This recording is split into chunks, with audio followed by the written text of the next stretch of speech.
Hello viewers, welcome once again in this channel, and today we are going to discuss about another prose in West Bengal Board Higher Secondary English syllabus, and the name of the prose is Strong Roots and the writer is APJ Abdul Kalam. Yes, he is the man APJ Abdul Kalam, popularly known as Dr. APJ Abdul Kalam, our 11th president of India and a famous scientist. This is actually his autobiography. First of all, we should know what is the difference between biography and autobiography. Auto means self, that is, and biography means one's to write something about one's own life. Biography, I can write the biography of anybody, but autobiography means I can write only my autobiography. বাংলায় autobiography মানে আত্মজীবনী আর biography মানে জীবনী। APJ Abdul Kalam, his full name is Abul Pakir Jainal Abdin Abdul Kalam, and he was born in 1931. He is popularly known as Dr. APJ Abdul Kalam, and he was born in Rameswaram, Tamil Nadu. Kalam went on to study physics at St. Joseph's College, and his career began at Hindustan Aeronautics Limited. Later he moved to ISRO and established Vikram Sarabhai Space Center, where he took the leading role. Strong Roots is the first chapter of Kalam's best-selling autobiography Wings of Fire, and this book, it was published in 1999. So we are going to read the first chapter of his autobiography. So let's read. Yours, as the question pattern of West Bengal Board Higher Secondary syllabus is mainly about short question, MCQ, SCQ, and the broad question. But these broad questions have tag questions which are very short and which depends on minute reading of text. So I am trying to give a line by line reading with Bengali meaning and full analysis. I was born into a middle class Tamil family. I means we can safely assume that our president, the famous scientist Dr. APJ Abdul Kalam. I was born, আমি জন্মগ্রহণ করেছিলাম into a middle class Tamil family, একটা মধ্যবিত্ত তামিল পরিবারে, in the island town of Rameswaram, রামেশ্বরমের একটা দ্বীপ শহরে, in the erstwhile Madras state, পূর্বতন Madras রাজ্যে। My father, Jainal Abdin, কালামের বাবার নাম ছিলেন Jainal Abdin, had neither much formal education nor much wealth. না ছিল তার প্রথাগত শিক্ষা খুব বেশি পরিমাণে, না খুব ধন সম্পত্তি। Despite, সত্ত্বেও, disadvantages, এই অসুবিধাগুলো থাকা সত্ত্বেও, he possessed great innate wisdom. Innate মানে which comes from within, সহজাত, wisdom মানে জ্ঞান, and a true generosity of spirit, এবং তার মনের, তার আত্মার বিশালতা ছিল, উদারতা ছিল। He had an ideal helpmate in my mother. তিনি একজন যোগ্য সহকর্মী, আদর্শ সহকর্মী খুঁজে পেয়েছিলেন, সহায়তাকারী, ইন মাই মাদার, আমার মায়ের মধ্যে আসি আম্মা। মায়ের নাম, বাবার নাম, এগুলো পরীক্ষায় খুব আসে, so beware of it.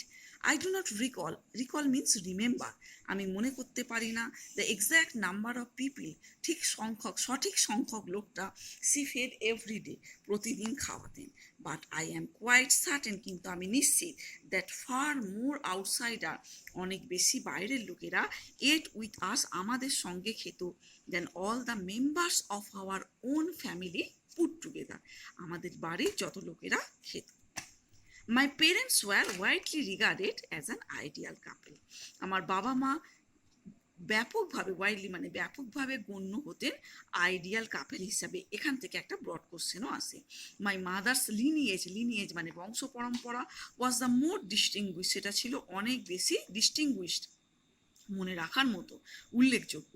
One of আর ফোরবিয়ার্স কথাটার মানেটাও পরীক্ষায় খুব আসে। অ্যানসেস্টার হ্যাভিং বিন বেস্টু উইথ মানে হচ্ছে বা বেস্টুড দ্য টাইটেল অফ, এই কথাটার মানে হলো কাউকে দেওয়া টাইটেল অফ বাহাদুর, তাহলে তাকে কি উপাধি দেওয়া হয়েছিল? Bahadur by the British.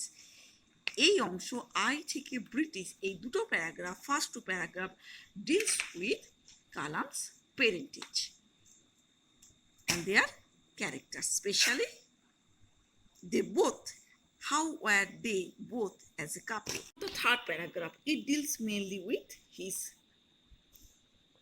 the location of his house and how it was. I was one of many children. অনেক বাচ্চাদের মধ্যে আমি একজন। এ শর্ট বয়, একটা ছোটখাটো ছেলে, উইথ রাদার আনডিস্টিংগুইশ লুক, যাকে দেখে খুব একটা উল্লেখযোগ্য বলে মনে হবে না, দেখতে খুব একটা উল্লেখ করার মতো কিছু নয়। Born to tall and handsome parents, কিন্তু তার বাবা মা ছিলেন খুব লম্বা এবং সুন্দর। We lived in our ancestral house, আমরা আমাদের পৈতৃক বাড়িতে থাকতাম। পৈতৃক মানে পূর্বপুরুষদের, অ্যানসেস্টার মানে পূর্বপুরুষদের। Which was build in the middle of the 19th century, যেটা 19 শতাব্দীর মধ্যভাগে স্থাপিত হয়েছিল, এটাও মনে রাখতে হবে। It was a fairly large pucca house, this is the description of the house, made of limestone and brick, যেটা চুনা পাথর এবং ইট দিয়ে তৈরি। লোকেশনটা on the Mark street in Rameswaram, M with capital, this comes also in examination. My austere father use to avoid, austere কথাটার মানে হলো আমার, যিনি খুব নিয়ম শৃঙ্খল মেনে চলেন, austere father. Use to avoid, এবং খুব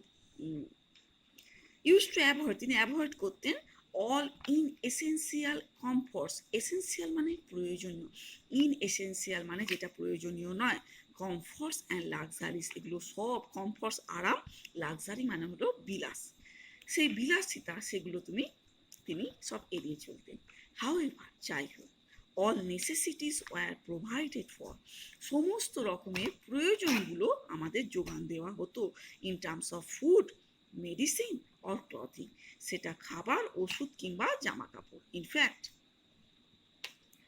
প্রকৃতপক্ষে আমি বলতেই পারি, mine was a very secure childhood, materially and emotionally, আমার শৈশব ছিল খুব সিকিউর, খুব নিশ্চিত, পার্থিব দিক থেকে এবং ইমোশনালি মানে ভাবাবেগের দিক থেকে, মনের দিক থেকে, এবং this two are very essential things for the right upbringing of any child, এই দুটোই খুব দরকার। In the next paragraph, Kalab deals with his relation with his mother. I normally ate with my mother. আমি সাধারণভাবে মায়ের সঙ্গেই খেতাম। Sitting on the floor of the kitchen, রান্নাঘরের মেঝেই বসে। She would place a banana leaf before me, তিনি আমার সামনে একটা কলা পাতা পেতে দিতেন। অন হুইচ, যার উপরে সি দেন ল্যাডেল চামচ, সেটাকে ভাগ করা হয়েছে ল্যাডেল, রাইস অ্যান্ড অ্যারোম্যাটিক, অ্যারোমা মানে হলো সুইট ফ্র্যাগ্রান্স সেন্ট, সুন্দর সুগন্ধিযুক্ত সম্বর দেওয়া হতো। A variety of saag, homemade pickle, নানা রকমের বেশ মুখরোচক বাড়িতে বানানো chutney, and a dollop of fresh coconut chutney, pickle মানে আমরা আচার বলতে পারি এক্ষেত্রে, এবং বেশ ডলপ মানে হচ্ছে বেশ মন্ড করে দেওয়া ফ্রেশ টাটকা কোকোনাট চাটনি, নারকেলের চাটনি, এটা হলো তার ফুড হ্যাবিট, এটাও এক্সামে আসে। The Shiva temple which made Rameswaram so famous to pilgrims, Shiva temple, শিবের মন্দির, যেটা রামেশ্বরমকে এত পিলগ্রিম অর্থাৎ তীর্থযাত্রীদের কাছে ফেমাস করেছিল, was about a 10-minute walk from our house. This section, rather this paragraph, deals with communal harmony, অর্থাৎ সাম্প্রদায়িক সম্প্রীতির একটা খুব সুন্দর ছবি এটাকে আমরা দেখতে পাই, এবং এপিজে আব্দুল কালাম এর ফাদার তিনি কেমন ছিলেন সেটাও আমরা এখান থেকে দেখতে পাবো। And from this section broad question, short question come frequently in the exam. Our locality was predominantly Muslim.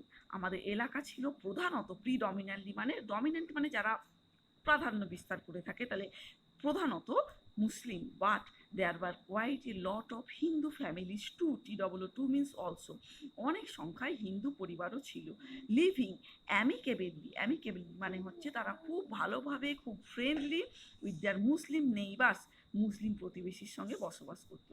There was a very old mosque in our locality, আমাদের এলাকায় একটা পুরনো মসজিদ ছিল, where my father would take me, যেখানে আমার বাবা আমাকে নিয়ে যেত ফর ইভিনিং প্রেয়ার্স, সন্ধেবেলার প্রেয়ারের জন্য। I had not the faintest idea of the meaning of the Arabic prayers. This part, that is the Arabic prayers, this comes for short question.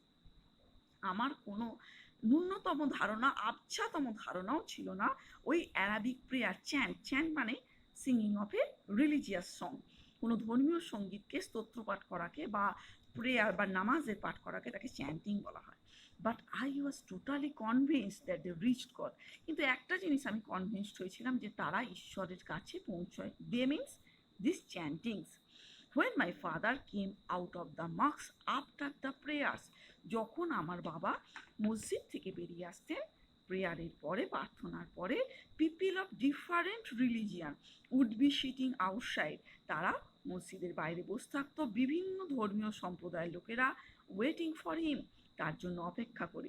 Many of them offer bubbles of water বা bowls of water, তাদের অনেকে আমার বাবাকে দিত জলের পাত্র, to my father, আমার বাবাকে, দ্যাট ইজ মিস্টার জাইনাল আবদিনকে, হু উড ডিপ, তিনি ডুবিয়ে দিতেন হিজ ফিঙ্গার টিপস, আঙুলের অগ্রপ্রান্ত, ইন দেম, জলের মধ্যে, অ্যান্ড সে প্রেয়ার, এবং প্রেয়ার একটা মন্ত্র বলতেন বা প্রেয়ার প্রার্থনা করতেন। This water was then carried home for invalids, তারপর এই জলটাকে নিয়ে যাওয়া হতো বাড়িতে ইনভ্যালিড মানে যারা those who are not valid, যারা সক্ষম নয়, প্রতিবন্ধী বা বিশেষভাবে সক্ষম। আই অলসো রিমেম্বার পিপিল, আমি এটাও স্মরণ করতে পারি, people visiting our home to offer thanks, অনেক লোক আমাদের বাড়িতে আসতো ধন্যবাদ জানাতে, আফটার বিং কিওর, সুস্থ হওয়ার পরে। ফাদার অলওয়েজ স্মাইল, বাবা সর্বদা হাসতেন, and ask them to thank Allah, এবং তাদেরকে বলতেন যে আল্লাহকে থ্যাঙ্ক জানাতে, দা মার্সিফুল, আল্লাহ হচ্ছেন মার্সিফুল অর্থাৎ যিনি দয়াময়। This section it deals with the relation of the high priest of Rameswaram temple and Abdul Kalam's father. The high priest of Rameswaram temple, his name is very important for the question. Pakshi Lakshmana Shastri was a very close friend of my father's. আমার বাবার একজন খুব ঘনিষ্ঠ বন্ধু ছিলেন। One of the most vivid memories of my early childhood, আমার শৈশবের প্রথম শৈশবের খুব স্পষ্ট স্মৃতির মধ্যে, is of the two men, এই দুজন মানুষ, ইচ ইন ট্র্যাডিশনাল অ্যাটায়ার, যে যার নিজের পোশাক, ধর্মীয় পোশাক পরিহিত অবস্থায়, ডিসকাসিং স্পিরিচুয়াল ম্যাটার্স, তারা ধর্মীয় কথা আলোচনা করছেন। দ্যাট ইজ, এই লাইনটার মানে হলো আব্দুল কালাম বোঝাতে চেয়েছেন মানুষের বাহ্যিক পোশাক পরিচ্ছদের সঙ্গে তার আত্মার আত্মিক কোনো সম্পর্ক নেই। When I was old enough to ask question, যখন আমি বেশ বড় হয়েছিলাম প্রশ্ন করার মতো, I asked my father about the relevance of prayer, প্রেয়ারের প্রাসঙ্গিকতা সম্পর্কে। My father told me, আমার বাবা আমাকে বলেছিলেন, there was nothing mysterious about prayer, প্রেয়ারের মধ্যে, প্রার্থনার মধ্যে রহস্যময়তা কিছু নেই।